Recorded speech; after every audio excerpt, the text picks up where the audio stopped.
Assalamualaikum warahmatullahi wabarakatuh.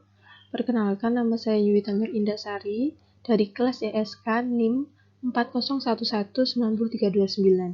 Di sini saya akan mempresentasikan materi terkait dan prestasi dalam kontrak dan akibatnya.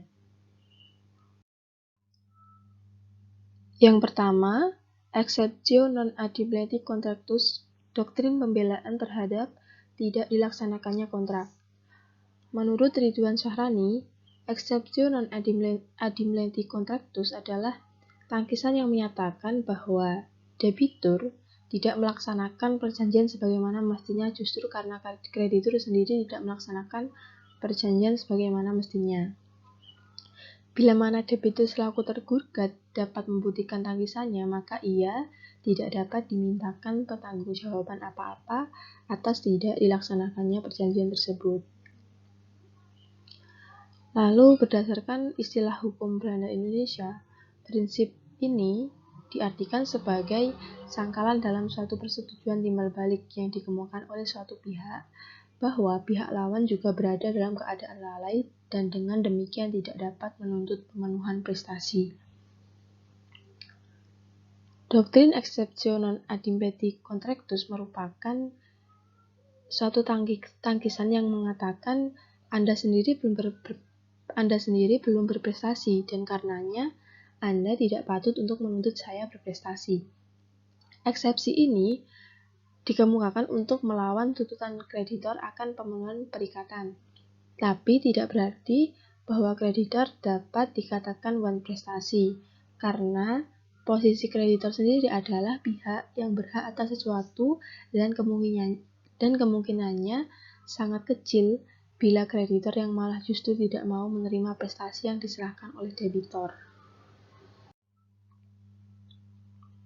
Exceptio non admittandi contractus dapat diterapkan dalam gugatan yang bersumber pada perjanjian timbal balik, yaitu di mana masing-masing pihak dibebani kewajiban untuk memenuhi prestasi secara timbal balik. Dalam perjanjian timbal balik, prestasi dari pihak-pihak saling bergantungan. Akibatnya adalah pihak yang seharusnya memenuhi prestasi lebih dulu tidak melakukan prestasinya, bertentangan dengan etikat baik sehingga pihak lainnya dapat mengemukakan exceptio non admittandi contractus. Jadi di dalam perjanjian harus sudah ditentukan siapa yang harus berprestasi terlebih dahulu. Exceptio non admittandi contractus melindungi para pihak yang secara langsung melakukan perjanjian timbal balik. Karena pada dasarnya, perjanjian timbal balik menuntut masing-masing pihak melaksanakan kewajibannya hingga tercipta prestasi masing-masing pihak. Apabila terjadi konflik antara debitur dan kreditur, yang dimana kreditur belum melaksanakan kewajibannya, sehingga debitur juga tidak bisa melaksanakan kewajibannya, maka debitur akan melawan dengan exceptio non admittandi contractus yang tentunya ingin menghindar dari kewajibannya memenuhi prestasi dalam perikatan. Mengingat dalam perjanjian timbal balik, kedua prestasi timbal balik berhubungan sangat erat satu sama lain, maka kiranya bisa diterima bahwa kalau pihak yang satu menuntut pemenuhan dari pihak yang lain, maka ia sendiri sudah harus memenuhi kewajibannya berdasarkan perjanjian tersebut. Yang selanjutnya adalah Rechtsverwerking atau pelepasan hak sebagai dasar pembebasan terhadap tidak dilaksanakannya kontrak. Rechtsverwerking yaitu lepasnya satu atau beberapa pihak dari kewajiban tertentu karena pihak lain, baik secara diam, lisan maupun tertulis, membebaskan atau disimpulkan membebaskan yang bersangkutan dari kewajiban yang dimaksud. Alasan yang dapat membebaskan si debitur yang dituduh lalai dari kewajiban, mengganti kerugian, dan memberikan alasan untuk menolak pembatalan perjanjian. Misalnya, pembeli meskipun barang yang diterimanya tidak memenuhi kualitas atau mengandung cacat yang tersembunyi, tidak menegur si penjual atau mengembalikan barangnya tetapi barang itu dipakai, atau juga ia pesan lagi barang seperti itu. Dari sikap tersebut, dapat disimpulkan bahwa barang itu sudah memuaskan si pembeli. Jika ia kemudian menuntut ganti rugi atau pembatalan perjanjian, maka tuntutan itu sudah selayaknya tidak diterima oleh hakim. Dalam hal keadaan memaksa ini yang menjadi persoalan, apakah perjanjiannya telah gugur atau ia masih ada. Dalam hal suatu keadaan memaksa yang bersifat mutlak atau absolut, sudah selayaknya perjanjian itu dihapus, tetapi bila keadaan memaksa tadi hanya bersifat relatif, perjanjian itu dianggap masih ada dan masih dapat dituntut pemenuhannya, manakala rintangan itu sudah berhenti. Penggantian biaya, rugi, dan bunga karena tidak dipenuhi suatu perjanjian barulah diwajibkan apabila debitur setelah dinyatakan lalai memenuhi perjanjiannya tetap melalaikannya, atau sesuatu yang harus diberikan atau dibuatnya hanya dapat diberikan atau dibuat dalam tenggang waktu yang telah dilampaukannya. Undang-undang menentukan bahwa kerugian yang harus dibayar oleh debitur kepada kreditur sebagai akibat dari wan prestasi adalah kerugian yang dapat diduga ketika perjanjian dibuat menurut pasal 1247 KUH Perdata. Debitur hanya diwajibkan membayar ganti kerugian yang nyata, telah, atau sedianya harus dapat diduganya sewaktu perjanjian dibuat, kecuali jika hal tidak dipenuhi perjanjian itu disebabkan oleh tipu daya yang dilakukan olehnya. Lalu yang kedua adalah kerugian sebagai akibat langsung dari wan prestasi. Menurut pasal 1248 KUH Perdata, jika tidak dipenuhinya perjanjian itu disebabkan oleh tipu daya debitur, pembayaran ganti kerugian sekedar mengenai kerugian yang diderita oleh kreditur dan keuntungan yang hilang baginya hanyalah terdiri atas apa yang merupakan akibat langsung dari tidak dipenuhinya perjanjian.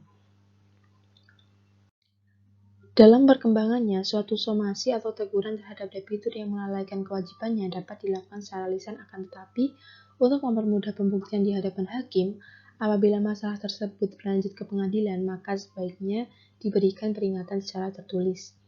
Keadaan tertentu somasi tidak diperlukan untuk dinyatakan bahwa seorang debitur melakukan wan prestasi, yaitu dalam hal adanya batas waktu dalam perjanjian.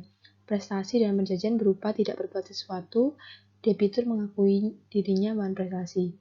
Adapun bentuk-bentuk somasi menurut pasal 1238 KUH Perdata. Di antaranya adalah surat perintah tersebut berasal dari hakim yang biasanya berbentuk penetapan. Dengan surat penetapan ini, jurusita memberitahukan secara lisan kepada debitur kapan selambat-lambatnya dia harus berprestasi. Hal ini bisa disebut exploit jurusita. Yang kedua adalah akta sejenis. Akta ini dapat berupa akta di bawah tangan maupun akta notaris. Lalu yang ketiga adalah tersimpul dari perikatan itu sendiri. Maksudnya, sejak pembuatan perjanjian, kreditur sudah menentukan saat adanya wan prestasi. Sebab-sebab hapusnya suatu kontrak. Berdasar pasal 1381 KUH Perdata yang mengatur tentang berakhirnya suatu perikatan, maka dapat disimpulkan bahwa pasal tersebut merupakan hapusnya suatu perjanjian, karena perjanjian merupakan bagian dari suatu perikatan. Bunyi pasal 1381 KUH Perdata yang menyatakan hapusnya perikatan, yaitu yang pertama karena pembayaran.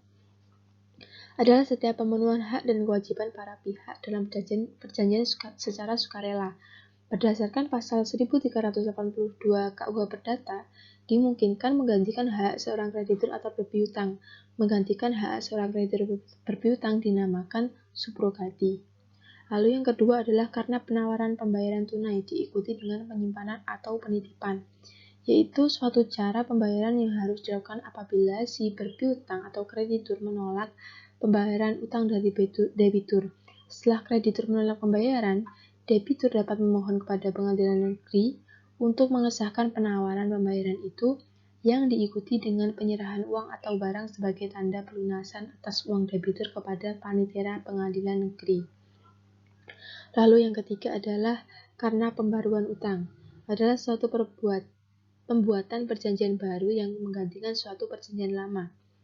Menurut pasal 1413 KUH Perdata, ada 3 macam cara melaksanakan suatu pembaruan utang atau novasi, yaitu yang diganti debitur, krediturnya subjeknya, atau objek dari perjanjian tersebut.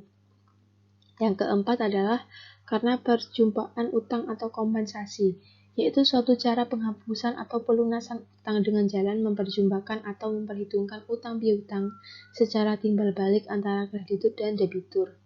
Lalu yang kelima adalah karena pencampuran utang.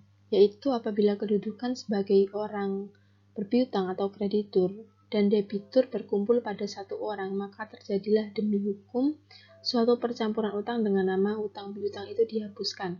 Misalnya, debitur menikah dengan krediturnya atau debitur ditunjuk sebagai ahli waris tunggal oleh krediturnya. Lalu yang keenam, yaitu karena pembebasan utang.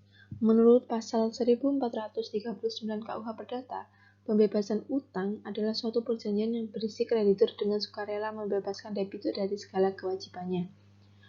Yang ketujuh adalah karena musnahnya barang yang terutang, yaitu jika barang tertentu yang menjadi objek perjanjian musnah, tidak dapat lagi diperdagangkan atau hilang, hingga sama sekali tak diketahui apakah barang itu masih ada, maka hapuslah perikatannya jika barang tadi musnah atau hilang di luar kesalahan si berutang dan sebelum ia lalai menyerahkannya.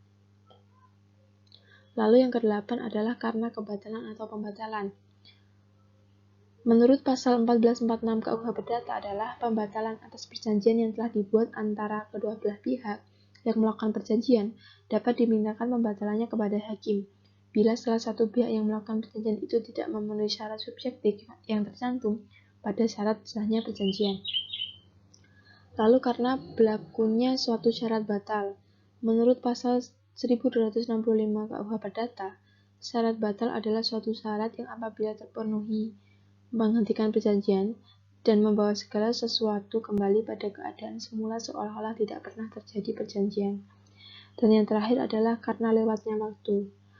Menurut pasal 1946 KUH Perdata, daluarsa atau lewat waktu adalah suatu upaya untuk memperoleh sesuatu atau untuk dibebaskan dari suatu perjanjian dengan lewatnya suatu waktu tertentu dan atas syarat-syarat yang ditentukan oleh undang-undang. Sekian yang dapat saya sampaikan. Apabila ada kurang lebihnya saya mohon maaf. Terima kasih. Wassalamualaikum warahmatullahi wabarakatuh.